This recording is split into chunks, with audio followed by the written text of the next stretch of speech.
بستنی هم دوست داری؟ بله دوست دارم. چجوری بستنی؟ یه بستنی شکلاتی، مثلا بستنی آهای آهای من تو رو میخوام، بخوای نخوای من تو رو میخوام، بالا بری من تو رو میخوام، پایین بیای من تو رو میخوام. آهای آهای من. این دید و بازدیدهای عید فکر میکنید چه فایده ای داره؟ بله. چه فایده ای داره این دید و بازدید؟ بله. الان چه فایده ای؟ آفساید نیست. جعفرپور یه گل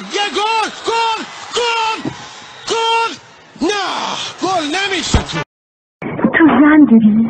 نه بابا زنمون کجا بود؟ نامزد داری؟ رفتم سربازی برگشتم حامله.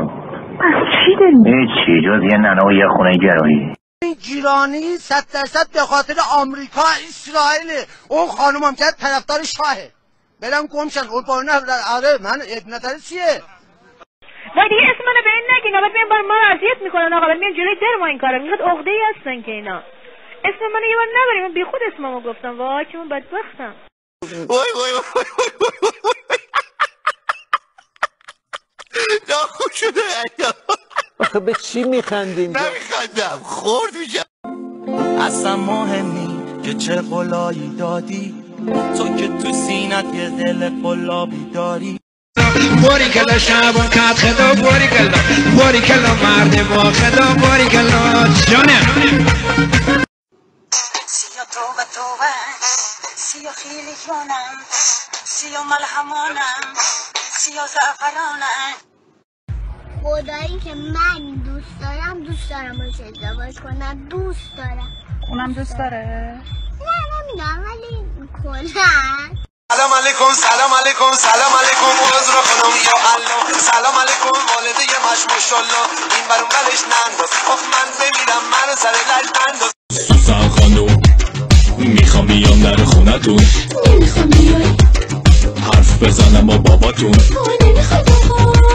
میخوام مثلا حمامش مثلا تمیز بود، غذاش خوب بود، ساندویچ میدادن، نوشابه دادن، پرتقال دادن، خیلی قشنگ.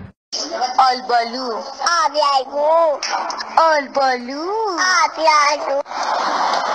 عزیزم بگو آلبالو. شافتالی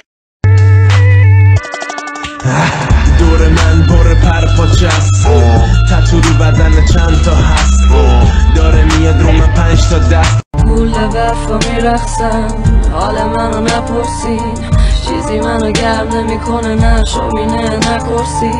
حال من خوب نمی تو که سرکوب میزنی، تو عملی هستی، تو اخته شدی، همه دیوارای هرچی محترا تو سر ما خراب کردی، به ما گفتی تیزوری. به کسانی که جمعیت را سرشماری میکنند چه میگویند؟ نفوس و مسکن. به کسانی که اسم کوچیک شما چیه دقیقاً؟ رامبد. رامبد یعنی چی؟ رامبد یعنی چی؟